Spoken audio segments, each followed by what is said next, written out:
خدا کہنے لگے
بیٹا کل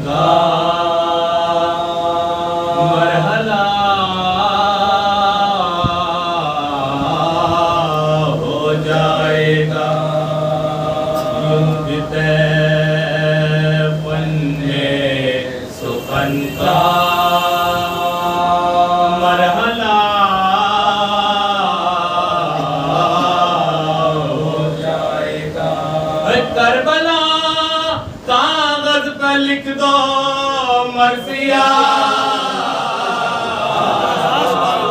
ہو جائے گا کربلا کاغذ پہ لکھ دو مرثیہ ہو جائے گا بحث جاری ہے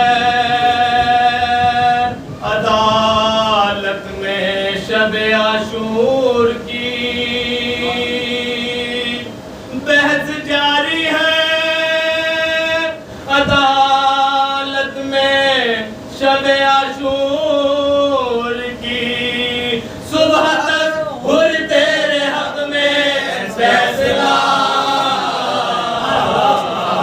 ہو جائے گا کربلا کاغذ پہ لکھ دو مرثیہ ہو جائے گا یوں بھی تیفن میں سخن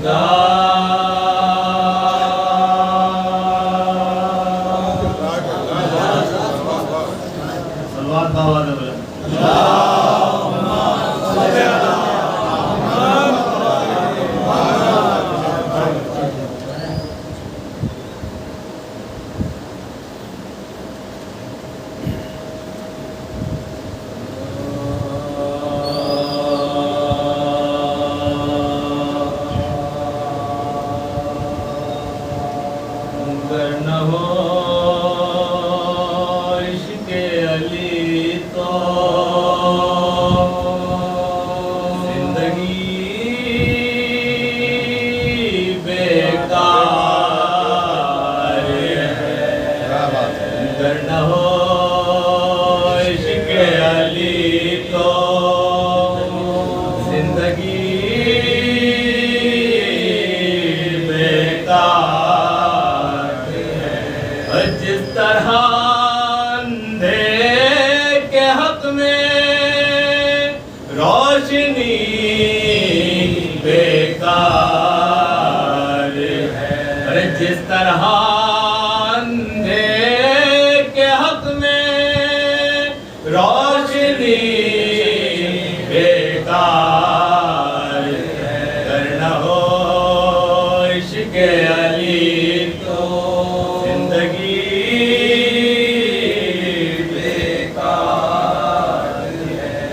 کہہ رہے ہیں آئے ملک کے تیور رسول کہہ رہے ہیں آئے ملک کے تیور رسول یہ نہ پہنچا یا تو پھر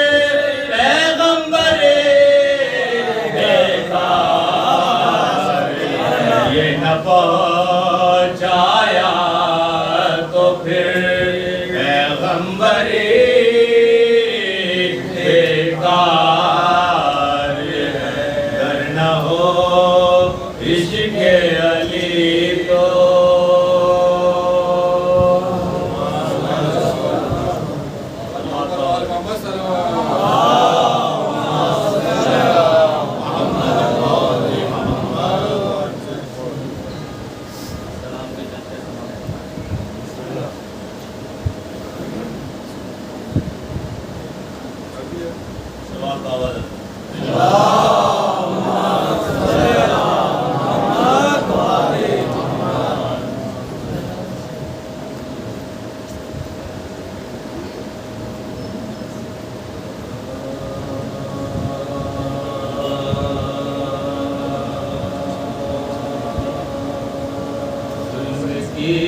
اوقات کیا ہے فیصلہ ہو جائے گا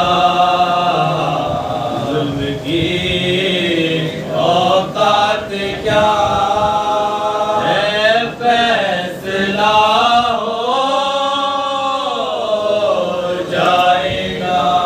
جب کسی ننھی ہنسی کا سامنا ہو جائے گا جب کسی ننھی ہنسی کا سامنا ہو جائے گا ظلم کی اوقات کیا کربلا کا تذکرہ کرتے رہو شیر خوار کربلا کا تذکرہ کرتے رہو ورنہ یہ سارا زمانہ برملا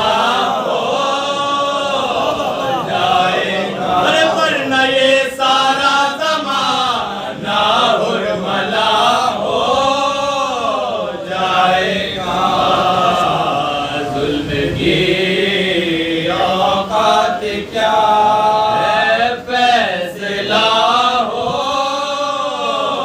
جائے گا آنسوؤں میں ڈوب جائے گی یہ ساری کائنات آنسوؤں میں ڈوب جائے گی یہ ساری اصغر کی ہنسی کا ترجمہ ہو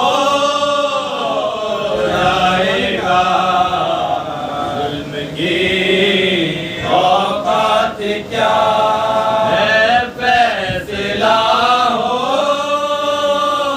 جائے گا بعد مردن کربلا میں گر ملی تو بعد مردن کربلا میں گر ملی تو زمین خاک میں مل کر بدن خاک شفا ہو جائے گا ظلم کی اوقات کیا جب زندگی پر لڑکھڑائیں گے قدم جب صراط زندگی پر لڑکھڑائیں گے قدم یہ میرا عشق عزا میرا عزا ہو جائے گا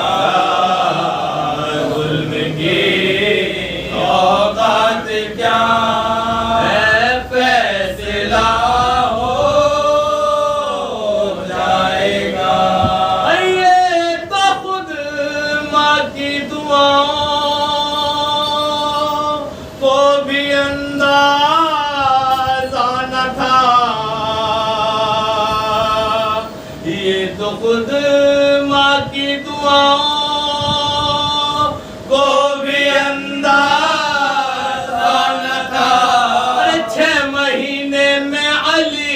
اصغر بڑا ہو جائے گا 6 مہینے میں علی اصغر بڑا ہو جائے گا ہم بھی نہیں مدح مولا میں بڑھائیں گے قدم ہم بھی نہیں مدح مولا میں بڑھائیں گے قدم جب نصیری حوصلہ ہو جائے گا ظلم کی اوقات کیا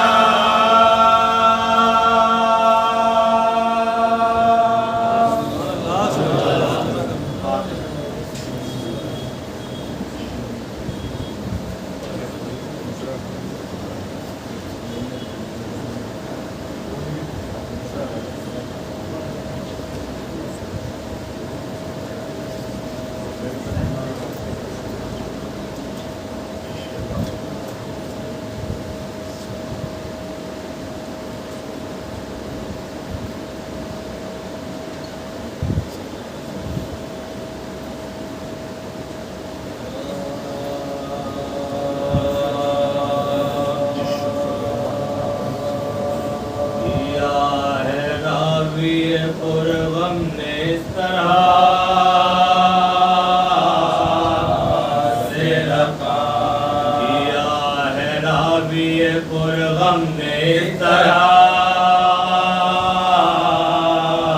سے رکھا کہ جب قریب در کوفہ پہنچے اور لٹک رہی تھی وہاں لاش مسلم نکاح پڑ گئی زینب کی اس پہ آئے ستم نکاح پڑ گئی زینب کی اس پہ آئے ستم کہا سکینہ نے رو کر کے جی تڑاپتا ہے یہ کہ شہید کا لاشا پھوپھی لٹا یہ کہ شہید کا لاشا پھوپھی لٹا ہمیں بتاؤ کہ پڑتی ہماری چھاتی ہے کہ اس شہید سے بوئے قرابت آتی ارے یہ لاش ہم کو غریبی عجب دکھاتی ہے پھوپھی بتاؤ سکینہ کی جان جاتی ہے قسم خدا کی نہیں دل کو چین ہے مثال حسین ہے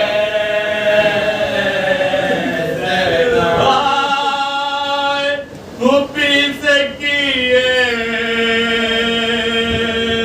سکینہ نے جس گھڑی تقریر تو سر کو پیٹ کے بولی زینب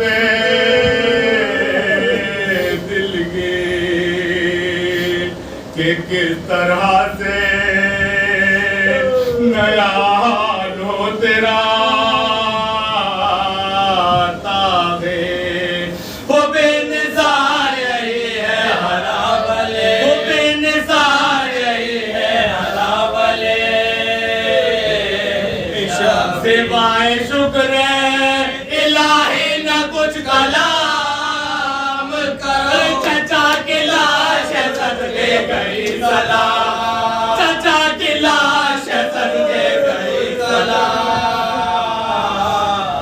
کرو جناب عابد بے کس نے بھی رو کے کہا خدا کے لیے کھولو میرے ہاتھ ذرا چچا کی لاش کو سجاد بھی کرے مجرا یہ سن کے لاش ہے مسلم کو زلزلہ یہ سن کے لاش ہے مسلم کو زلزلہ کہا پکار کے زین اللباس سلام یتیم صرف رسول خدا سلام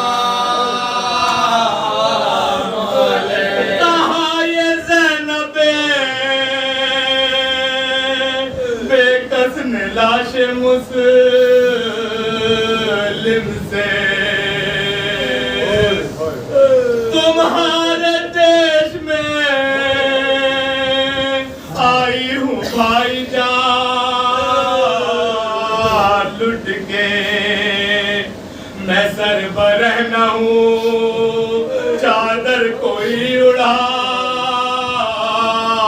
مجھے تمہارے بھائی بڑے اقربا کے ساتھ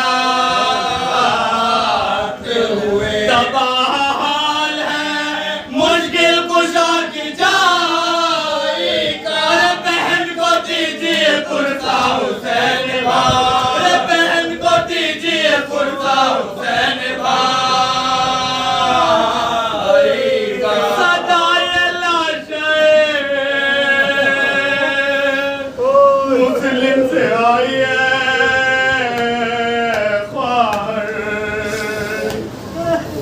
تمہارے پائے مقدس ہماری آنکھوں پر ہزار ہے کے بھائی ہوئے تہے خنجر الگ ہے روح کو مسلم کی تم ہونا الگ ہے روح کو مسلم کی تم ہونا کہاں سے لائے رضا بھائی تجھ بہن کے لیے کہاں سے لائے رضا بھائی تجھ بہن کے لیے کہ میری لال بھی محتاج ہے کفن کے لیے یا ہے راویے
فاتحہ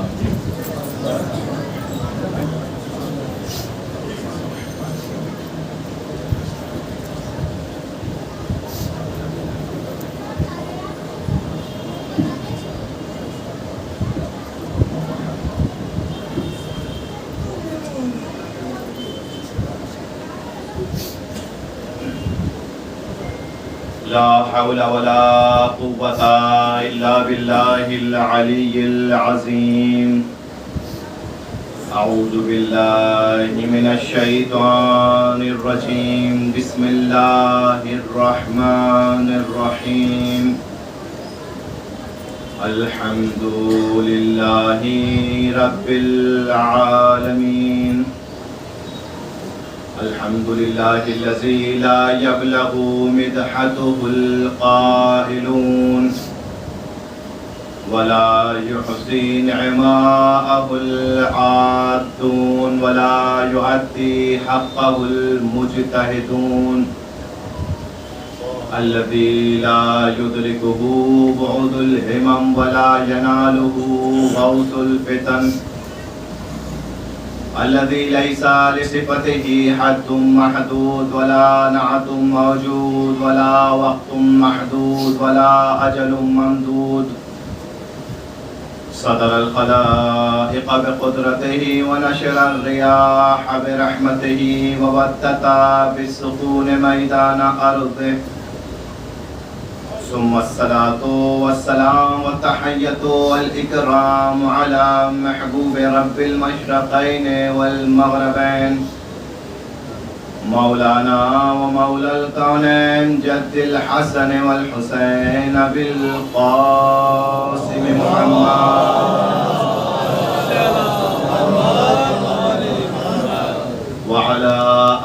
ذريته الأطيبين الأطهرين المعصومين المظلومين ولعنة الله على أعدائهم أجمعين من يوم عداوتهم إلى قيام يوم الدين رب اشرح لي صدري ويسر لي أمري واحلل عقدة من لساني يفقهوا قولي أما بعد قال الله الحكيم في كتابه الكريم بسم الله الرحمن الرحيم لنبلونكم بشيء من الخوف والجوع ونقص من الأموال والأنفس والثمرات وبشر الصابرين صلوات محمد.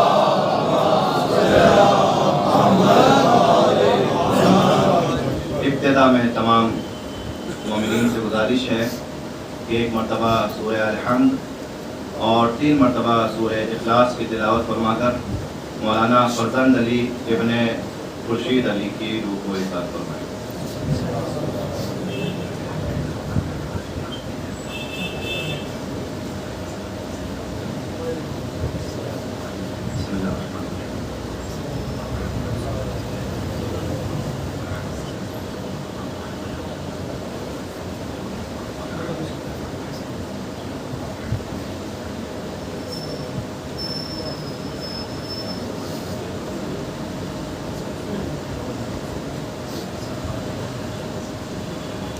ایک صلوات پڑھتے ہوئے تھوڑا تھوڑا اور نزدیک تشریف لے آئیں.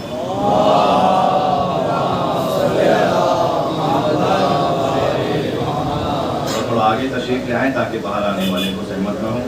صلوات پڑھے پر محمد و آل محمد.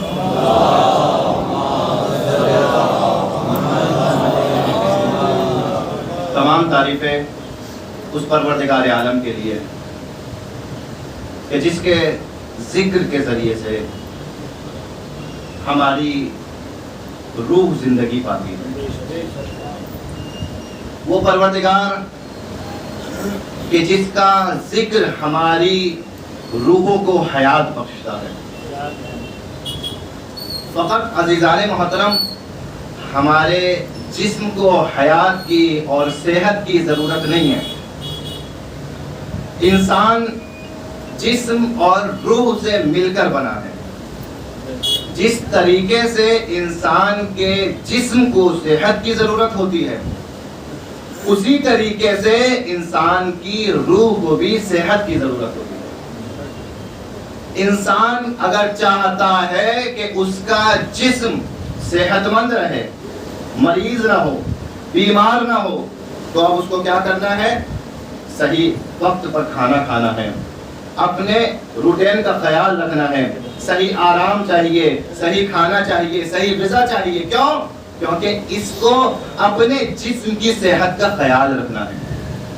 مگر عزیزان محترم جس طریقے سے ہمیں اپنے جسم کی صحت کا خیال رکھنا ہے بالکل اسی طریقے سے بلکہ اس سے زیادہ ضروری ہے کہ ہم اپنی روح کی صحت کا خیال رکھیں.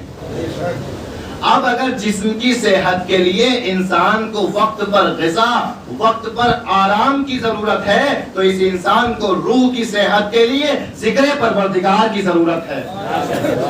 اس انسان کو روح کی صحت کے لیے عبادت کی ضرورت ہے، نماز کی ضرورت ہے، اس مجلس عزا کی ضرورت ہے. بس جتنا ذکر خدا بڑھتا چلا جائے گا اتنا انسان کی روح صحت مند ہوتی چلی جائے گی. صلوات پڑھے محمد و آل محمد.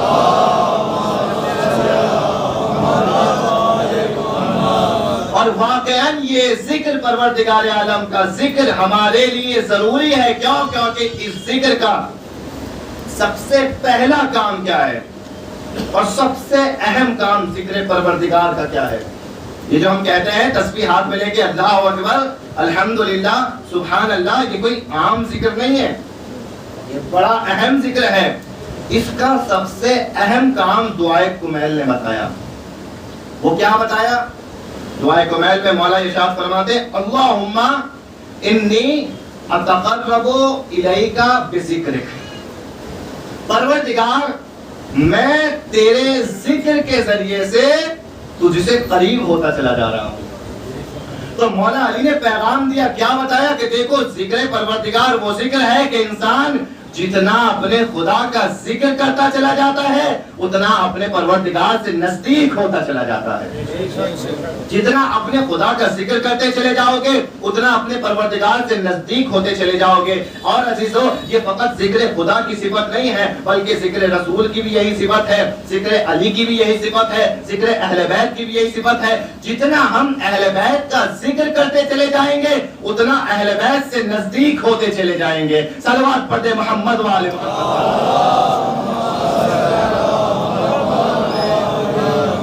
اور پروردگار عالم نے سب سے پہلے حکم دیا اپنے ذکر کا کہ میرا ذکر کرو, پھر حکم دیا اپنے رسول کے ذکر کا کہ میرا بھی ذکر کرنا اور میرے رسول کا بھی ذکر کرنا, اور پھر حکم دیا اہل بیت کے ذکر کا کہ اہل بیت کا بھی ذکر کرنا. عزیزان محترم آپ یہ دیکھیے کہ عزیزوں 1400 سال ہو گئے اس دنیا میں ذکر پروردگار ہو رہا ہے.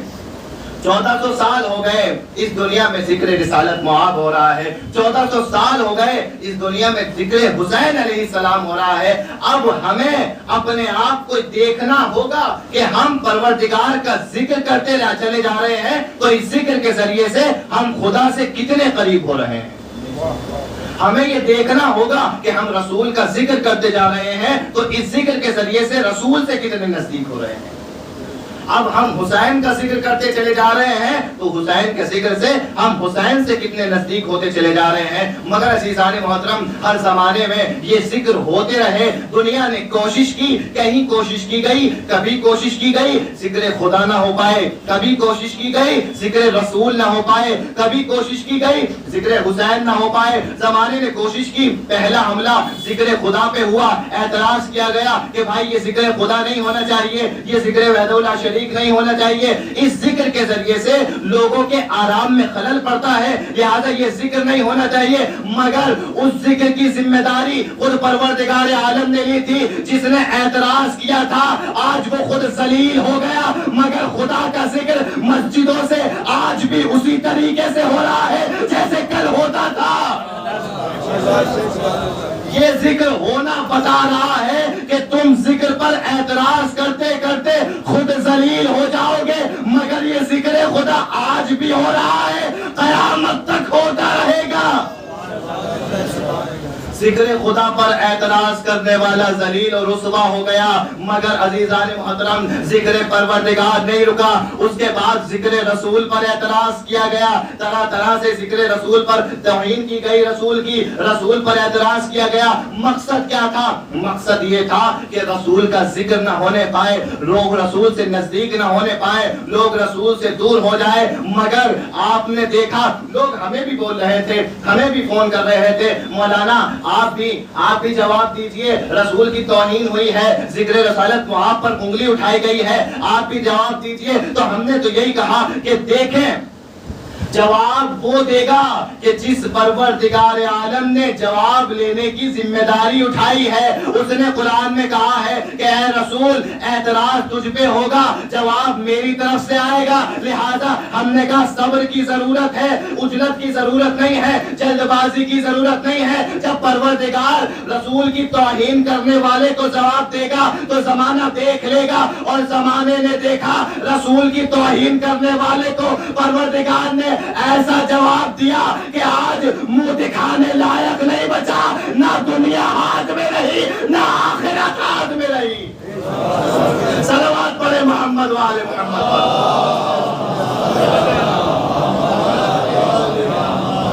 اس ذکر کے مقابل میں جو بھی آئے گا وہ ذلیل و رسوا ہوگا, مگر یہ ذکر نہیں رکے گا. میں نے کل اشارہ کیا تھا ذکر حسین پہ بھی کوشش کی گئی کرونا میں روک دیا جائے, یہاں نہیں ہر ملک میں کوشش کی گئی, مگر کرونا کی وجہ سے جلوس تو رکے مگر ذکر حسین نہیں رکا. ذکر حسین نہیں رکا بلکہ ذکر حسین میں اور زیادہ اضافہ ہوتا چلا گیا.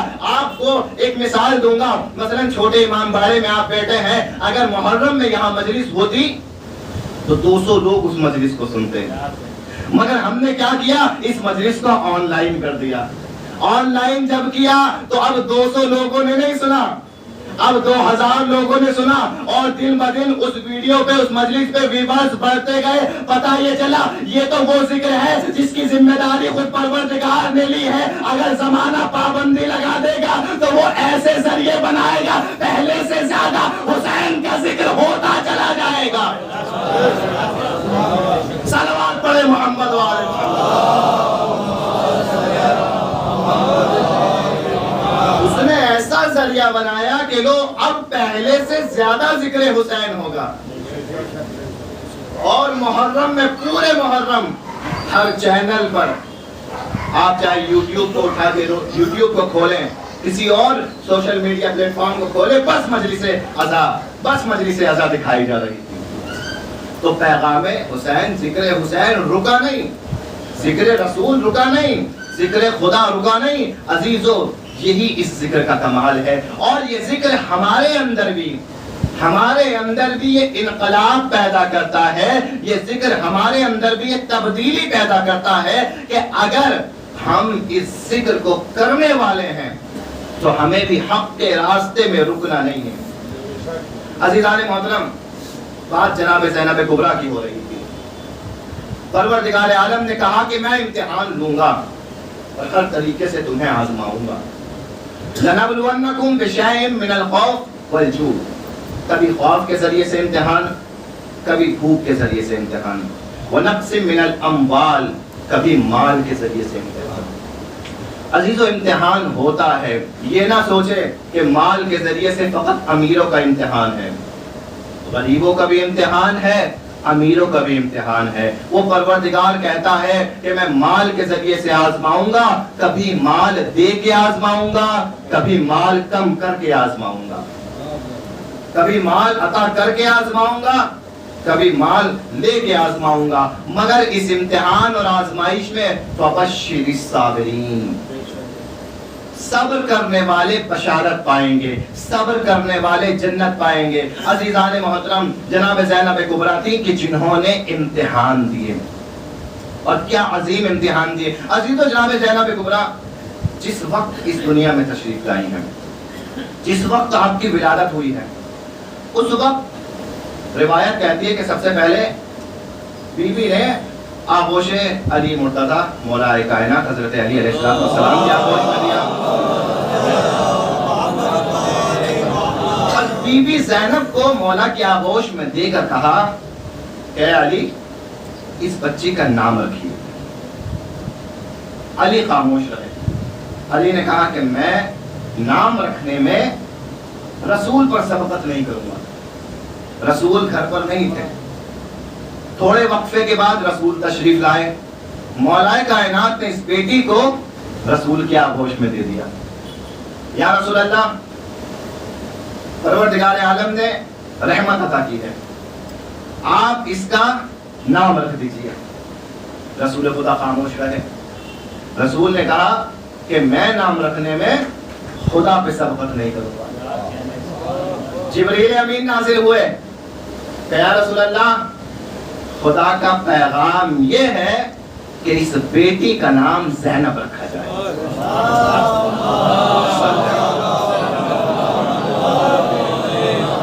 اس بیٹی کا نام زینب رکھا جائے.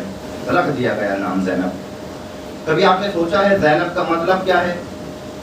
زینب کا مطلب ہے اپنے باپ کی زینت. یہی مطلب ہے. سب کو پتا ہے کہ زینب کا مطلب ہے اپنے باپ کی زینت. جو اپنے باپ کے لیے زینت بن جائے اسے زینب کہتے ہیں. آخر ایسا کیا اس بچی میں دیکھا پروردگار عالم نے کہ جو اس کا نام زینب رکھا؟ آخر کیا دیکھا؟ عزیزان محترم, آپ ذرا تصور کیجئے کس کی زینت بنی. وہ باپ کون ہے؟ وہ باپ کون ہے؟ حیدر کرار, مشکل کشا, علی مرتضیٰ, اس کی زینت جناب زینب بنی ہے. اب دیکھیں جناب مولا کائنات کے کمالات کیا ہیں. پروردگار عالم نے مولا کائنات کو وہ کمالات عطا کیے کہ مولا علی جہاں جہاں اس دنیا میں گئے, جس مقام پہ گئے, اس مقام کو علی نے اپنے وجود کے ذریعے سے زینت بخشی ہے. اپنے وجود کے ذریعے سے زینت بخشی ہے. عزیزو اب کوئی آتا ہے, آنے کے بعد اعتراض کرتا ہے آپ علی کے اتنے فضائل بیان کرتے ہیں, آپ اتنا علی علی کرتے ہیں, علی کے اتنے کمالات بیان کرتے ہیں, کہاں کرتے ہیں, کہاں جانتے ہیں علی کے کمالات اتنے کیوں ہیں, کہاں بتائے کیوں ہیں, آپ بتائے کیوں ہے, کہ علی کے اتنے کمالات اس وجہ سے ہے کیونکہ علی خانہ کعبہ میں پیدا ہوئے. تو اب جو کعبے میں پیدا ہو تو اس کے اتنے کمالات تو ہوں گے, علی کے علاوہ کوئی اور پیدا ہو جاتا تو اس کے بھی وہی کمالات ہوتے. تو یہ تو کوئی کمال کی بات نہیں ہے, لہذا آپ اتنا علی کے کمالات کیوں بیان کرتے ہیں؟ علی کو تو کمالات اس وجہ سے ملے ہیں کہ علی خانہ کعبہ میں پیدا ہوئے. ہم نے کہا ٹھیک ہے, ہم آپ کی بات کو قبول کر لیتے. اس کا مطلب آپ کہنا یہ چاہتے ہیں کہ علی کو کعبے نے بافضیلت بنایا ہے, علی کو کعبے نے باکمال بنایا ہے. کہا ہاں مولانا, علی کے کمالات کی وجہ کعبہ ہے, خانہ کعبہ میں پیدا ہونا علی کی فضیلت کو بڑھا دیتا ہے. علی اتنے زندگی میں کمالات کرتے ہیں, اس کی وجہ یہی ہے کہ پروردگار عالم نے فیصلہ کیا کہ علی کعبے میں پیدا ہو جائیں. ہم نے ایک سوال کیا کہ ہم نے یہ کہا کہ آپ ایک سوال کا ہمیں جواب دیجئے, ہم آپ کی یہ بات مان لیں گے. کہا بتائیے, کہا اگر خانہ کعبہ نے علی کو اتنے کمالات دے دیے تو ایک سوال بتائیے, علی سے پہلے کیا کعبے نے کسی کو یہ کمال دیے؟ علی سے پہلے کیا کسی کو یہ کمال ملے؟ کہا نہیں, علی سے پہلے کسی کو یہ کمال نہیں ملے. کہا اچھا نہیں ملے, شاید علی کے بعد پھر کسی کو یہ کمال دیے ہوں. کیا علی کے بعد کعبے نے کسی کو کمال دیا؟ کیا علی کے بعد کعبے نے کسی کو بافضیلت بنایا؟ کہا نہیں, علی سے پہلے بھی کعبے نے کسی کو بافضیلت نہیں بنایا, علی کے بعد بھی کعبے نے کسی کو بافضیلت نہیں بنایا. میں نے کہا پھر کیا بات ہے, آخر آپ یہ کہتے ہیں کہ کعبے نے علی کو بافضیلت بنایا, یہ تو پہلے بھی تھا, کعبہ علی سے پہلے بھی تھا, کعبہ علی کے بعد بھی تھا. اگر کعبہ فضیلتیں بانٹ رہا تھا تو علی سے پہلے کسی کو فضیلت کیوں نہیں بانٹی, علی کے بعد کسی کو فضیلت کیوں نہیں بانٹی؟ ہم بتاتے ہیں کعبے نے علی کو فضیلت نہیں دی ہے, بلکہ ولادت کے ذریعے سے علی نے خانہ کعبہ کو بافضیلت بنا دیا. ولادت کے ذریعے سے علی نے کعبے کو بافضیلت بنا دیا. عزیزو, اب جو زندگی میں کمالات علی کے ہیں یہ اس وجہ سے نہیں ہے کیونکہ کعبے میں ولادت ہوئی ہے, نہیں, اب یہ کہا جائے گا کہ کعبے کو شرف اتنا اس وجہ سے ملا کیونکہ علی کعبے میں پیدا ہوئے. اگر علی کو کعبے نے کمالات دیے ہوتے تو جناب فاطمہ بنت اسد دروازے سے جاتی. اگر علی کو کعبے نے کمال, کیونکہ کعبہ دینے والا ہے نا کمالات, اور انہیں کمالات لینے ہیں تو لہذا لینے والے کو جانا پڑے گا. اگر علی کو کعبے سے کمالات لینے ہوتے تو فاطمہ بنت اسد دروازے سے جاتی, مگر دروازے سے نہیں گئی, دیوار شک ہوئی. پتہ یہ چلا کہ دیوار شک ہو کے کعبہ بتا رہا ہے کہ کعبہ چاہتا ہے کہ علی اپنی آمد سے مجھے مشرف کر دے. صلوات پڑھے محمد والے محمد.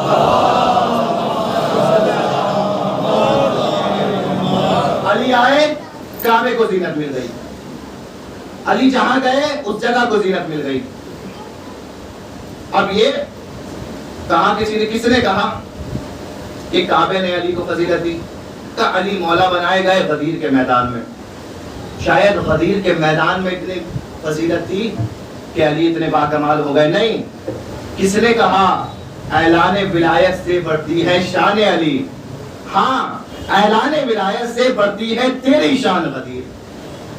یہ علی کی ولایت کا اعلان تھا کہ جس نے غدیر کو افضل الایام بنا دیا, جس نے غدیر کے دن کو سال کے دنوں کا سردار بنا دیا. کیوں؟ کیونکہ اس دن علی کی ولایت کا اعلان ہوا. کعبے میں آئے تو کعبے کو زینت دے دی, غدیر کے میدان میں آئے غدیر کے میدان کو زینت دے دی. آج 18 ذی الحجہ کے دن اعلان ولایت ہوا، 18 ذی الحجہ کو زینت دے دی، میدان جنگ میں آئے، میدان کو زینت دے دی، قرآن کی آیتوں میں آئے، قرآن کو زینت دے دی، مسجد میں آئے، مسجد کو زینت دے دی، منبر پر آئے، منبر کو زینت دے دی، محراب میں آئے، محراب کو زینت دے دی۔ ہر جگہ جہاں جہاں بھی علی جاتے رہے، اس جگہ کو علی زینت بخشتے رہے۔ عزیزان محترم، اسی لیے تو رسول خدا نے فرمایا، کیا فرمایا؟ زینوا مجالسکم بذکر علی ابن ابی طالب۔ اپنی زندگی میں علی جہاں جہاں بھی گئے ہیں، اس جگہ کو علی نے زینت دی ہے۔ قیامت تک کے لوگوں کو بتانا چاہتا ہوں، اپنے مجلسوں کو بھی زینت دینا۔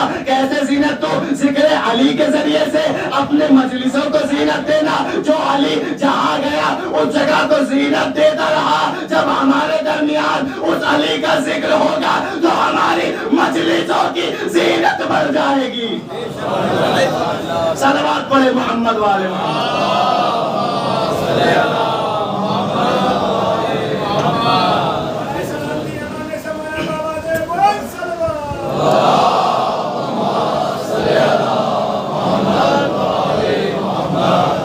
جو علی اپنی زندگی میں جہاں گئے اس مقام کو زینت بخشی۔ ان علی کا ذکر اگر ہماری مجلسوں میں ہوگا تو ہماری مجلسوں کو زینت ملے گی۔ یہ مولائے کائنات کے لیے کہا گیا۔ اب عزیزان محترم ایک بات اور تصور کیجئے اور پھر جناب ثانیہ زہرا کی عظمت کو پہچانیں۔ مولا علی علیہ السلام نے جہاں گئے وہاں اس جگہ کو زینت دی، مگر علی کا کمال یہ نہیں تھا کہ علی ہر جگہ کو زینت دے رہے تھے، نہیں، اس سے بڑھ کر کمال تھا۔ وہ کیا کہ زینت دینے کا مطلب یہ تھا علی جہاں بھی جاتے تھے، جہاں بھی جاتے تھے، علی کو اگر لوگ دیکھتے تھے، لوگوں کو علی دیکھ کر خدا یاد آ جاتا تھا۔ علی دیکھ کر لوگوں کو خدا یاد آ جاتا تھا۔ علی جہاں بھی جاتے تھے فقط اور فقط، علی نے کبھی یہ نہیں کہا میرے اتنے کمالات دیکھ کر مجھے مانو، میری پیروی کرو، مجھے خدا مانو، مجھے پاک کمال مانو، نہیں۔ علی نے اتنے کمالات دکھائے مگر کہا یہ کہ میرے کمالات کو دیکھو، مگر میرے کمالات کو دیکھ کر میرے پروردگار کی معرفت حاصل کرو، میرے خدا کی معرفت حاصل کرو۔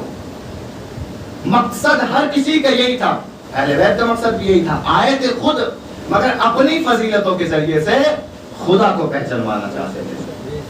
علی جہاں بھی گئے، علی نے جو کمال کیے اس وجہ سے کیے کہ تاکہ ان کمالات کے ذریعے سے ہی کم سے کم تم خدا کو پہچان لو۔ اور جہاں جہاں بھی گئے، آپ دیکھیں کعبے میں آئے علی، اور شہادت کہاں ہوئی؟ مسجد میں شہادت ہوئی۔ خانہ کعبہ کے تعلق بھی خدا سے، مسجد کا تعلق بھی خدا سے۔ آپ علی کی جائے ولادت کو دیکھو، تب بھی وہ جائے ولادت پیغام دے رہی ہے کہ خدا کی معرفت حاصل کرو۔ علی کی جائے شہادت کو دیکھو، وہ جائے شہادت مسجد کوفہ بھی پیغام دے رہی ہے خدا کی معرفت حاصل کرو۔ عزیزو، کہیں بھی یہ پیغام علی نے نہیں دیا کہ ان کمالات کا سرچشمہ فقط مجھے ماننا، مجھ پر رک جانا، نہیں، علی نے یہ نہیں کہا مجھ پر رکو، نہیں، میرے کمالات کو دیکھو اور خدا تک پہنچو۔ ایک موقع آیا، وہ بڑا حساس موقع تھا۔ اس موقع کو قرآن نے پہلے بیان کیا، پہلے کئی سو سال پہلے کا ذکر قرآن نے کیا۔ ذکر کس کا کیا؟ جناب ابراہیم علیہ السلام کا۔ جناب ابراہیم کا نمرود سے ایک مناظرہ ہوا۔ ربی اللہ یحیی و یمیت، میرا پروردگار زندگی بھی دیتا ہے، موت بھی دیتا ہے۔ نمرود سے کہا کہ تو اگر پروردگار ہے تو کسی مردے کو زندہ کر کے بتا، کسی زندے کو مردہ کر کے بتا۔ اب اس نے کیا کیا؟ ایک قیدی کو جس کو سزائے موت سنائی ہوئی تھی اسے آزاد کر دیا۔ ایک آزاد آدمی کھڑا تھا، اس کا سر کاٹ دیا اور کہا انا احیی و امیت، میں زندگی بھی دیتا ہوں، میں موت بھی دیتا ہوں۔ اب جناب ابراہیم نے دیکھا کہ ہاں ایک عقلی دلیل اس کو سمجھ میں نہیں آئی ہے۔ جناب ابراہیم نے عقلی دلیل دی تھی، کہا اب عقلی دلیل اس کو سمجھ میں نہیں آئی ہے، اب دوسری دلیل دینی پڑے گی۔ دوسری دلیل کیا دی؟ دوسری دلیل یہ تھی کہ میرا پروردگار سورج کو مشرق سے نکالتا ہے، مغرب میں طلوع کرتا ہے، اگر تو خدا ہے تو سورج کو مغرب سے نکال کے دکھا۔ توجہ چاہوں گا، اگر تو خدا ہے تو سورج کو مغرب سے نکال کے دکھا، فَبُهِتَ الَّذِي كَفَرَ، ہکا پکا ہو گیا، لاجواب ہو گیا، پریشان ہو گیا. کیوں؟ کیونکہ اسے پتا تھا کہ ان بیچارے لوگوں پر تو میرا اختیار ہے مگر قدرت کے نظام پر میرا اختیار نہیں ہے. اصل میں سورج پلٹنے کی بات تھی، سورج پر اختیار دکھانے کی بات تھی کہ تجھے میں تب خدا مانوں گا کہ تو سورج پر اپنا اختیار دکھا دے.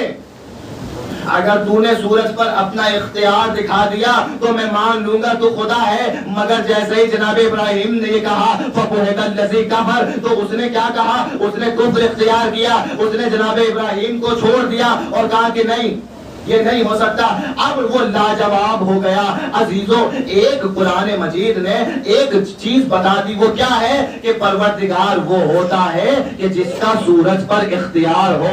مگر ایک منظر اور علی کی زندگی میں دکھایا گیا. کیا دکھایا گیا؟ کہ علی ہے اور علی چاہتے ہیں کہ نماز پڑھے مگر آغوش رسالت میں ہے. علی کیا نماز پڑھنا چاہتے ہیں؟ علی کا زانو ہے، رسالت معاف کا سر ہے. ایک مرتبہ رسول نے آنکھیں کھولی، کیا کہا؟ علی نماز پڑھ لی. کہا نہیں یا رسول اللہ، ابھی نہیں پڑھی ہے. عزیزو، یہ ہرگز بات نہیں ہے کہ علی کی نماز قضا ہونے والی تھی. نہیں، علی کی نماز قضا نہیں ہونے والی تھی.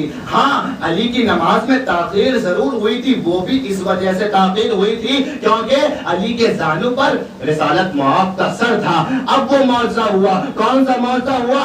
اب مشرق سے مغرب کی جانب جانے والا جو سورج تھا، علی نے اس کو اشارہ کیا. اشارہ جب کیا، سورج پلٹ کر آ گیا. اول ظہر کا وقت ہوا، علی نے ظہرین کی نماز ادا کی، علی نے اپنی نماز ادا کی، بیٹھ گئے. اب کیا سمجھ میں آیا؟ ابراہیم نے تو کہا تھا جو سورج پر اختیار دکھا دے وہ خدا ہے. علی نے اپنی زندگی میں سورج پر اختیار دکھایا تو کیا ہم یہ مانے کہ علی خدا ہے؟ کہا نہیں، آپ کو پوری بات سننے کی ضرورت ہے. علی اگر سورج پر اختیار دکھا کے بیٹھ جائے تو یہاں بات آپ کی صحیح ہے، مگر علی نے سورج پر اختیار دکھا کے اللہ کی عبادت کر کے بتایا میں خود کو منوانے نہیں آیا، میں خدا کو منوانے آیا ہوں.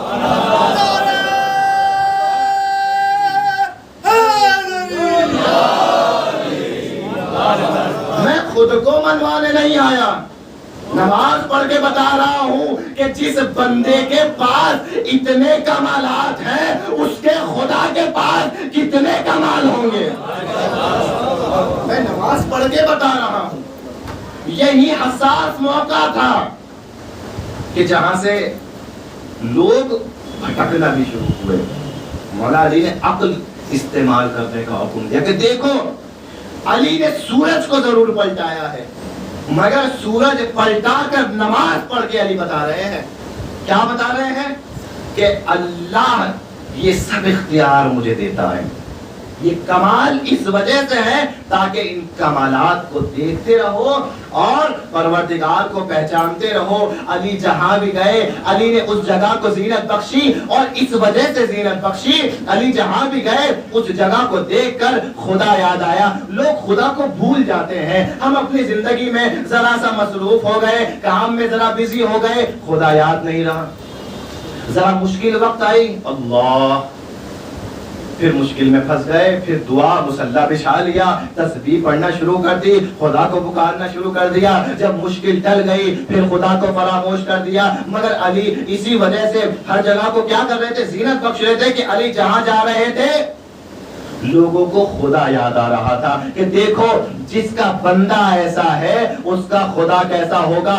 عزیزو، اب سمجھیے کہ علی کی زینت زینب کو کیوں کہتے ہیں.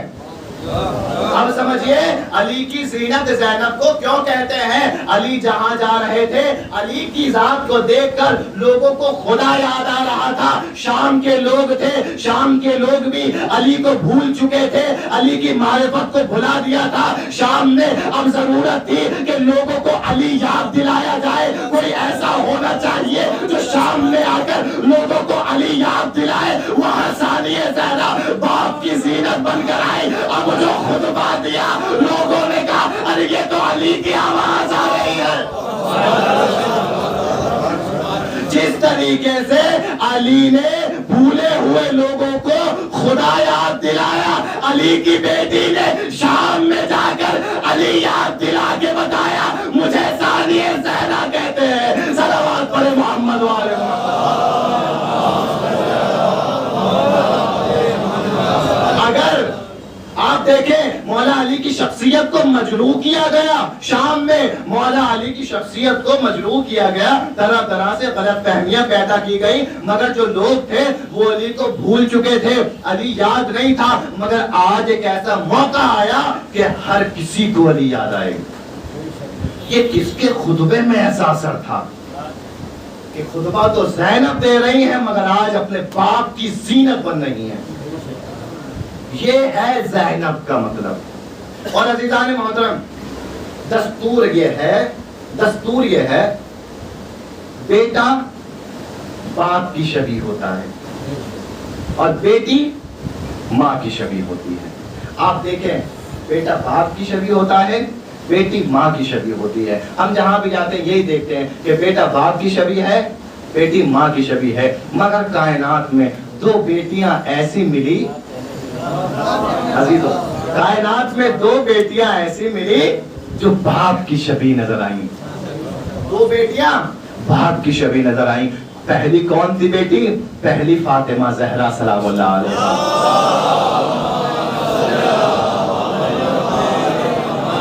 روایت میں لکھا ہے جب بی بی دربار کی طرف گئی ہیں اپنا حق مانگنے، دربار کی طرف جس وقت بی بی کے قدم بڑھے ہیں، اب وہ منظر جو خطبہ فدق کی ابتدا میں لکھا ہے، وہ منظر جو پیش کیا گیا ہے کہ ایسے بی بی آگے بڑھ رہی تھی کہ لگ رہا تھا رسالت معاب چل رہے ہیں. ایسے شہزادی آگے بڑھ رہی تھی جیسے رسالت معاب آگے بڑھ رہے ہو. اب آئی رسول اللہ کی شبیہ بن گئی تھی. کیا بتانا چاہتی ہے؟ کہ بتانا یہ چاہتی ہوں کہ لوگ سمجھ لیں دربار میں فاطمہ نہیں آئی ہے، دربار میں شبیہ مصطفیٰ کھڑی ہے. وہ لوگ بی بی دربار میں کھڑی ہے جسے بضعت الرسول کہا جاتا ہے. اس کے بعد دربار میں آئی ہیں اور تاریخی خطبہ دیا فدق کا. ایسا خطبہ بی بی کی زبان سے اس سے پہلے سنا ہی نہیں کسی نے. ایسا خطبہ. اچھا مسئلہ کیا تھا؟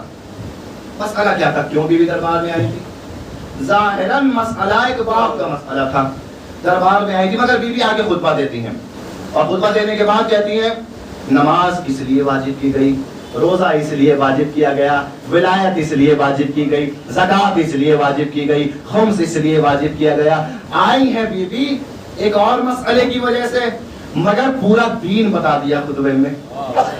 مگر پورا دین بتا دیا خطبے میں. میں کہوں گا اے شہزادی، آپ جس مسئلے کو لے کر آئی ہیں اس مسئلے کو بیان کر دیجئے. یہ پورا دین کیوں بیان کر رہی ہے؟ یہ پورا اسلام کیوں بیان کر رہی ہے؟ کہا میں اصل میں ایک باپ کی وجہ سے دربار میں نہیں آئی ہوں، بلکہ میں دربار میں آ کے بتانا چاہتی ہوں کہ زمانہ سمجھ لے حق پر کون ہے، باطل پہ کون ہے. بس اسی طریقے سے جیسے شبیہ رسول بن کے دربار میں زہرا گئی، اسی طریقے سے شبیہ مرتضیٰ بن کے جناب زینب آئی. کا دربار میں آ کے زینب بتانا کیا چاہتی ہو؟ کہ میں بتانا یہ چاہتی ہوں کہ دیکھو وہ کربلا میں جو شہید ہو گئے وہ میرے بھیا اکبر تھے، اور یہ جو حاکم بیٹا ہے یہ بدذات باطل پر ہے. صلوات پڑھے محمد والے محمد. اب عزیزان محترم کوئی اور وجہ نہیں ہے دربار میں آنے کی. عزیزوں اگر زینب دربار میں آئی ہیں تو فقط اور فقط یزید کا غرور توڑنے کے لیے آئی ہیں. یزید کو بتانے کے لیے آئی ہیں کہ میں بنت علی ہوں. جیسے بی بی گئی تھی بتانے کے لیے کہ میں بنت مصطفیٰ ہوں، ویسے ہی بی بی آئی ہیں بتانے کے لیے کہ میں بنت علی ہوں. اب اگر پہچانتے ہو ہمارے گھرانے کی عظمت کو تو پہچانو. حق و باطل کا فیصلہ کر دیا بی بی نے. اور یہ دونوں بی بی تھیں. جو ایک بی بی اپنے بابا رسول کی شبیہ بنی اور دوسری بی بی اپنے بابا علی کی شبیہ بنی، مگر وہ کارنامہ شام میں انجام دے دیا. وہ کارنامہ انجام دے دیا کہ علی کے لیے واقعی طور پر زینب زینت بن گئی. علی کے لیے واقعی طور پر زینت بن گئی. بس آخری بات, اس کے بعد کل انشاءاللہ موضوع کو آگے بڑھایا جائے گا. عزیزو ایک بات اور, رسول خدا اپنے اصحاب میں سب سے زیادہ اعتبار کس پر کرتے تھے؟ رسول خدا کو سب سے زیادہ اعتبار کس پہ تھا؟ علی پہ. کیا علی کے علاوہ کسی پر اعتبار تھا؟ علی کے علاوہ کسی پر اعتبار نہیں تھا. 39 دنوں تک ایک جنگ خیبر چلی. 39 دن ہو گئے, رسول نے سب پر بھروسہ کر کے دیکھ لیا, مگر جب بھی واپس آتے تھے کسی کے ذریعے بھی اسلام کو فتح نصیب نہیں ہوئی. 39 دن تک رسول نے سب پر بھروسہ کیا, مگر رسول گھبرائے نہیں, رسول پریشان نہیں ہوئے, بے چین نہیں ہوئے. یا رسول اللہ 39 دنوں تک ایک مسئلہ ہے جو ایک ہی جگہ پر اٹکا ہوا ہے اور آپ پریشان نہیں ہیں, آپ بے چین نہیں ہیں. کہا ہاں مشکل تو یہ ہے کہ ایک ہی مسئلہ 39 دنوں سے اٹکا ہوا ہے مگر میں پریشان نہیں ہوں. کہ یا رسول اللہ آپ اتنی بڑی مشکل میں ہیں, پریشان نہیں ہے. کہ میں زمانے کو بتانا چاہتا ہوں مشکل میں پریشان وہ ہوتا ہے کہ جس کے پاس مشکل کشا نہیں ہوتا, مگر میں مشکل میں پریشان نہیں ہوں. کیوں؟ کیونکہ میرے پاس مشکل کشا موجود ہے. اب اس کے بعد میں 39 دن گزر گئے, کا 40ویں دن اب ہو جائے گا جو مرد ہوگا کرار ہوگا. اب مولا علی 40ویں دن گئے. علی پر بھروسہ تھا یا نہیں تھا؟ علی پر بھروسہ تھا. علی گئے اور اس کے بعد میں فتح خیبر کر کے واپس آ گئے. 39 دنوں تک رسول خدا نے بھروسہ کیا مگر کوئی کام نہ آیا. تو عزیزو رسول خدا بے چین نہیں تھے. کیوں بے چین نہیں تھے؟ کیوں پریشان نہیں تھے؟ کہا سب مجھے چھوڑ کر چلے جائیں, سب ایک اکیلے علی کھڑے رہے تو میں مطمئن ہوں کہ میرا پیغام رک نہیں سکتا. سب چھوڑ کر چلے جاؤ, ایک اکیلے علی بھی کھڑے رہے تو میں مطمئن ہوں میرا پیغام نہیں رک سکتا. کیوں؟ کیونکہ پاس میرے علی کے جیسا ناصر موجود ہے. عزیزان محترم, اب آخری وقت میں امام حسین شہادت کے لیے جا رہے ہیں. حسین کو پتا ہے دین کے پیغام کو کسی کی ضرورت ہے, مگر کربلا کی طرف شہادت کے لیے قتل گاہ جا رہے ہیں. حسین بے چین نہیں ہے, حسین پریشان نہیں ہے, مضطرب نہیں ہے. یا ابن رسول اللہ, اے میرے آقا مولا حسین, جس دین کو بچانے کے لیے آئے تھے اب آپ جا رہے ہیں, اس دین کا محافظ کون ہوگا, اس دین کی سرپرستی کون کرے گا؟ آپ کیوں بے چین نہیں ہے؟ کہ بس جس طریقے سے میرے نانا علی کے ہوتے ہوئے بے چین نہیں تھے, اسی طریقے سے میں جب تک زینب ہے اس وقت تک مطمئن ہوں میں چلا جاؤں گا مگر زینب میرے پیغام کو پہنچا دے گی. سلامات پڑھے محمد والے محمد.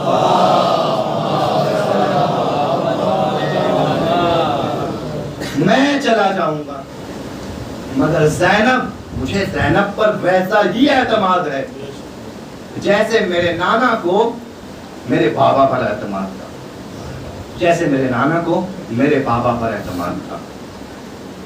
بہت خوبصورت شعر کہا ہمارے عزیز دوست مولانا عامر صاحب نے کہ رونق انجمن آل نبی ہے زینب, رونق انجمن آل نبی ہے زینب, پنجتن میں نہ سہی پنجتنی ہے زینب. عزیزوں, کوئی اگر ایک وقت میں پنجتن کی ایک فرد کو ترک کر لے زندگی بھر اپنے آپ پہ فخر کرتا ہے, مگر زینب اسے کہتے ہیں جس نے بیک وقت ایک ساتھ پنجتن کو ترک کیا, کبھی نانا کی آغوش میں, کبھی بابا علی کی آغوش میں, ایک ساتھ پنجتن کو. پنجتن میں نہ سہی پنجتنی ہے زینب. وقت رخصت یہی کہتے تھے حسین ابن علی, وقت رخصت یہی کہتے تھے حسین ابن علی. دین اسلام نہ گھبرا کہ ابھی ہے زینب، دین اسلام نہ گھبرا کہ ابھی ہے زینب، اسلام میں نے قسم کھائی تھی میں تجھے بچا لوں گا، اب میں جا رہا ہوں، تجھے گھبرانے کی ضرورت نہیں ہے، ایک ایسے کو ذمہ داری دے کے جا رہا ہوں کہ کربلا سے کوفہ، کوفے سے شام تیری حفاظت کرتی رہے گی۔ صلوات پڑھ دے محمد والے۔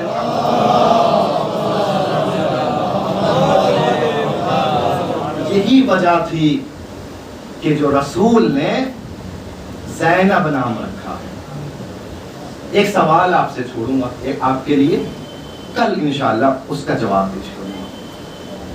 کیا کہا امام حسین نے کہ جیسے میرے بابا پر میرے نانا کو اعتماد تھا دین کے پیغام کے متعلق، ویسا ہی اعتماد مجھے زینب پر ہے، مگر یہ اس حالت میں کہا ہے کہ جب امام وقت بھی موجود ہیں، سید سجاد بھی موجود ہیں، تو آخر کیا وجہ تھی کہ اس مقصد کے لیے امام حسین نے مولا سجاد کو نہیں چنا، جناب زینب کو چنا؟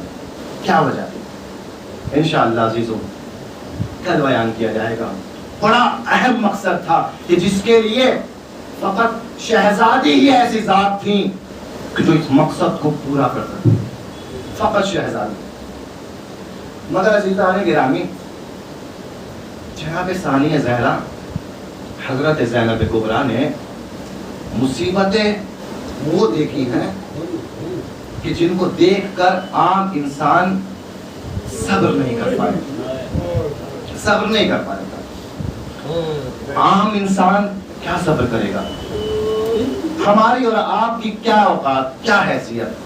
ہم تو آج 1400 سال بعد سنتے ہیں، تڑپ جاتے ہیں کہ زینب کے سر سے چادر چھنی ہوگی، زینب پیریدہ ہوئی ہوں گی، زینب بازار میں آئی ہوں گی، زینب دربار میں آئی ہوں گی، مگر پردے میں بیٹھا ہوا امام ہے کہ جو کہتا ہے کربلا والوں میں تم پر دن رات خون کے آنسو روتا ہوں،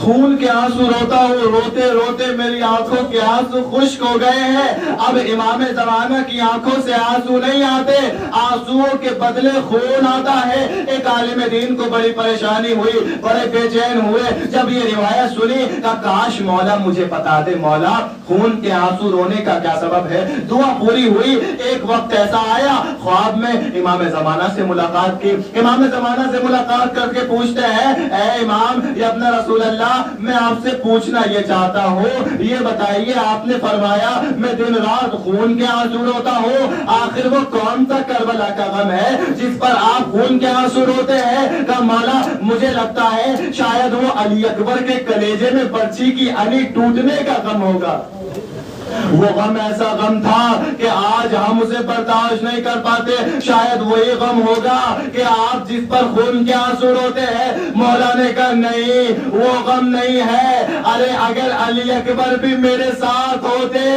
تو علی اکبر بھی خون کے آنسو روتے، خدا آپ کو کوئی غم نہ دے سوائے غم مظلوم کربلا کے۔ کہا مولا شاید عباس کا غم ہوگا، عباس کا تو غم ایسا تھا کہ جب عباس کی آواز سنی ہے تو حسین نے کمر کو تھاما اور کہا الآن انکسر ظہری، آج میری کمر ٹوٹ گئی۔ ارے عزیزان محترم، عباس کا غم وہ تھا جس نے حسین کی کمر کو توڑ دیا۔ اے آقا کیا عباس کے غم میں خون کے آنسو روتے ہیں؟ کہا نہیں، اگر عباس بھی ہوتے تو وہ بھی خون کے آنسو روتے۔ کہا اچھا شاید 6 مہینے کے اصغر کا غم ہوگا، 6 مہینے کے اصغر کا غم ہوگا۔ ہاں اتنے چھوٹے بچے کا تو دشمن کو بھی غم ہوتا ہے۔ ارے اتنے چھوٹے بچے کے لیے کیا مانگا تھا حسین نے؟ 2 قطرے آب مانگے تھے عزیزوں، مگر قطرے آب تو نہ دیے گئے، تیرے سے شعبہ کے ذریعے سے اصغر کو شہید کر دیا گیا، اور حسین ہے کہ جو 6 مہینے کے جنازے کو اپنے ہاتھوں پر اٹھائے۔ انا للہ و انا الیہ راجعون، کبھی خیموں کی طرف بڑھتے ہیں، کبھی پلٹ جاتے ہیں۔ اے اے مولا بتائیے کیا اصغر کا غم ہے جس پر خون کے آنسو روتے؟ کہا نہیں، اصغر بھی ہوتے تو اس غم پہ خون کے آنسو روتے۔ کہا شاید آپ کے جد حسین کا غم ہوگا، وہ حسین ارے جو نانا کے آغوش کے پلے تھے، جنہیں کربلا کے میدان میں کن خنجر سے ذبح کر دیا گیا، اور فقط ذبح نہیں کیا گیا، سر کو تن سے جدا کر کے سر کو نوکے نیزہ پر لٹکایا گیا، بدن پر گھوڑوں سے بدن کو پامال کر دیا گیا۔ کہا یہی غم ہے جس پر آپ خون کے آنسو روتے ہیں؟ کہا نہیں، اگر حسین بھی ہوتے تو اس غم میں خون کے آنسو روتے۔ کہا مولا تو بتائیے نا وہ کون سا غم ہے؟ ایک مرتبہ امام زمانہ نے آنکھوں سے آنسوؤں کو بہایا، خون کے آنسو رونے کے بعد امام کہتے ہیں ارے وہ غم جس پر 40 سال سجاد روتے رہے، ارے میری جدہ زینب بلوائے عام میں بے مقنع چادر، عزیزان محترم، ارے اسی لیے جب بھی سجاد سے پوچھا جاتا تھا، سجاد کہتے تھے الشام الشام، جیسے امام زمانہ نے کہا چاہنے والا طرف گیا۔ عزیزو سنا امام زمانہ کس کو زیادہ روتے ہیں؟ امام زمانہ بی بی کی بیری لائی پر سب سے زیادہ آنسو بہاتے ہیں۔ عزیزو یہی وجہ تھی، اسی بات پر خود امام زمانہ بھی آنسو بہاتے ہیں، اسی بات پر حسین نے بھی آنسو بہایا ہے، حسین بھی روئے ہیں اسی بات پر۔ عزیزو کیوں روئے ہیں؟ اپنا جو ہوتا ہے، جو اپنے سے بہت نزدیک رہا ہو، اسے ہر حالت میں پہچان لیا جاتا ہے، مگر 11 محرم کو زینب اپنے بھائی کے لاشے پہ آئی، زینب نے اپنے بھائی کو نہیں پہچانا، سوال کرنا پڑ گیا آمتا اخی کیا تم میرے بھائی ہو؟ میں پوچھوں گا بی بی آپ تو بچپن سے اپنے بھائی کے ساتھ رہی ہیں، آپ نے کیوں نہیں پہچانا؟ کہا میں نے کبھی اپنے حسین کو اس حالت میں نہیں دیکھا، نہ تو اس کے بدن پر سر ہے، نہ ظالموں نے لباس چھوڑا، ارے مجھے پوچھنا پڑا آمتا تھے۔ ایک مرتبہ ارے کٹے ہوئے سر لاشے سے آواز آئی آمتا اختی کیا تو ہی میری بہن زینب ہے؟ میں پوچھوں گا آقا بہن نے نہیں پہچانا، آپ پہچان لیتے، آپ نے کیوں نہیں پہچانا؟ کہا پر جیسے کبھی بہن نے مجھے اس حالت میں نہیں دیکھا، ویسے ہی اس بھائی نے بہن کو اس حالت میں نہیں دیکھا۔ اے بہنا ارے سر پہ چادر نہیں ہے، اے بہنا ہاتھ پسے پوچھ بنے، اے میری بہنا ارے جاؤ خدا حافظ، تمہیں شام جانا ہے، زینب روتی رہی۔ سيعلم الذين ظلموا أي منقلب ينقلبون إنا لله وإنا إليه راجعون۔ پروردگار ہمارے ذکر کو اپنی بارگاہ میں قبول فرما، جو آنکھیں حسین کے غم میں رو رہی ہیں انہیں دنیا کے کسی غم میں نہ رلا، مومن مومنات جہاں جہاں بھی ان کی جان مال عزت آبرو کی حفاظت فرما۔ پروردگار جو مریض ہیں بحق بیماری کربلا انہیں صحت کاملہ عطا فرما، خصوصاً قبلہ و کعبہ مولانا عزادار صاحب جو علیر ہیں، پروردگار تجھے ان آنسوؤں کا واسطہ، اس ذکر کا واسطہ قبلہ محترم کو جلد از جلد صحت کاملہ و عاجلہ عطا فرما۔ پروردگار ان کے مرض کو، ان کی بیماری کو ان سے دور فرما، انہیں زیادہ سے زیادہ صحت یابی کے ساتھ اور ذکر اہل بیت کرنے کی توفیق عطا فرما۔ جہاں جہاں بھی مومن مومنات موجود ہیں ان کی جان مال عزت آبرو کی حفاظت فرما۔ پروردگار اس وقت عراق کے حالات بھی خراب ہیں، پروردگار محمد و آل محمد کا واسطہ کربلا کے راستے 40 کے لیے ہموار فرما، وہاں کی بھی تمام مشکلات کو دور فرما۔ پروردگار پاکستان جہاں پر اس وقت سیل کے باڑھ کے حالات ہیں، پروردگار وہاں کے مومنین کی بھی مدد فرما۔ پروردگار امام زمانہ کے ظہور میں تعجیل فرما، ہمیں امام کے ناصروں میں شمار فرما۔ ربنا تقبل منا انک انت السمیع العلیم۔ ماتم حسین۔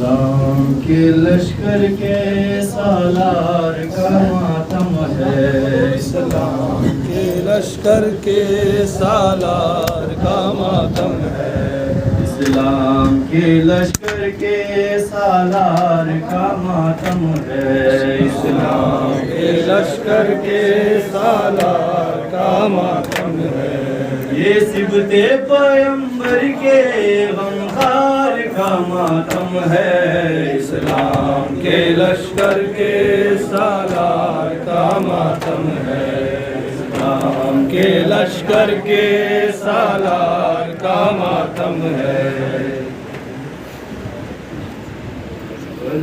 دنیا کو سکھانے والی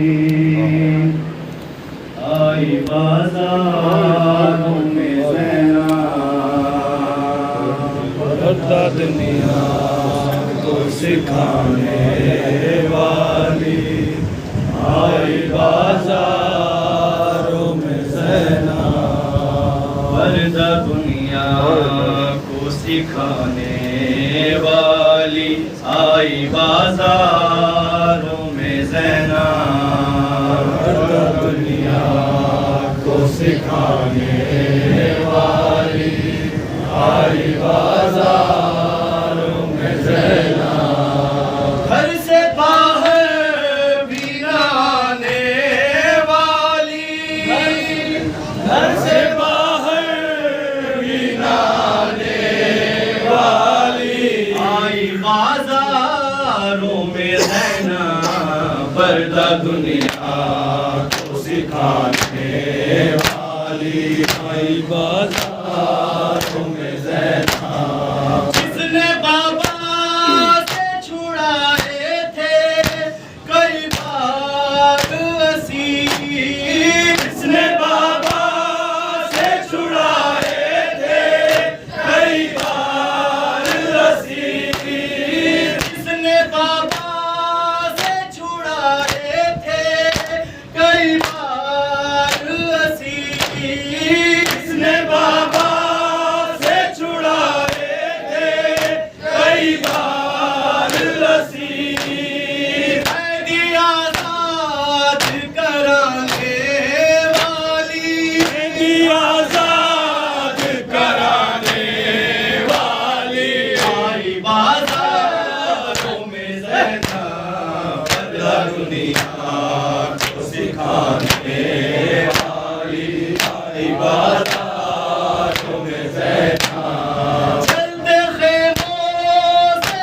اٹھا لائی عباس کے بعد، چلتے خیموں سے اٹھا لائی عباس کے بعد، چلتے خیموں سے اٹھا لائی عباس کے بعد، چلتے خیموں سے اٹھا لائی عباس کے بعد، علی آبی کو بچانے والی، علی آبی کو بچانے والی آئی بازاروں میں زینب، پردہ دنیا کو سکھانے والی آئی بازاروں میں زینب، ان کی خاطر یہ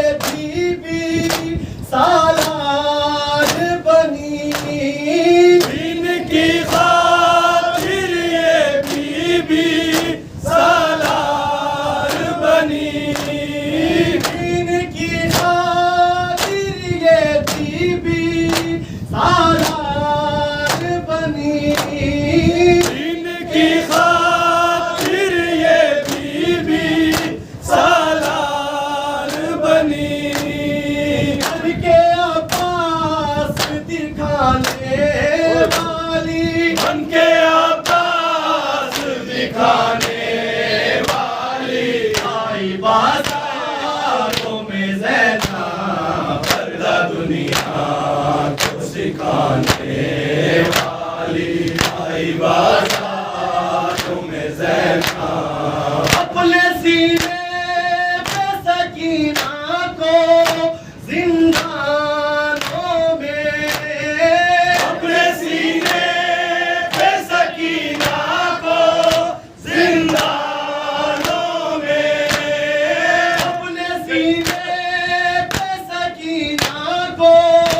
زندانوں میں اپنے سینے پہ سکینہ کو زندانوں میں داد بھائی کے سلانے والی داد بھائی کے سلانے والی آئی بازاروں میں زینب پردہ دنیا کو سکھانے والی آئی بازاروں میں زینب ننگے سر پڑھتی رہی خطبے بازاروں میں ننگے سر پڑھتی رہی خطبے بازاروں میں ننگے سر پڑھتی رہی خطبے بازاروں میں ننگے سر پڑھتی رہی خطبے بازاروں میں تخت دشمن کو ہلانے والی تخت دشمن کو ہلانے والی آئی بازاروں میں زینب پردہ دنیا کو سکھانے والی آئی بازاروں میں زینب پردہ دنیا کو سکھانے والی آئی بازاروں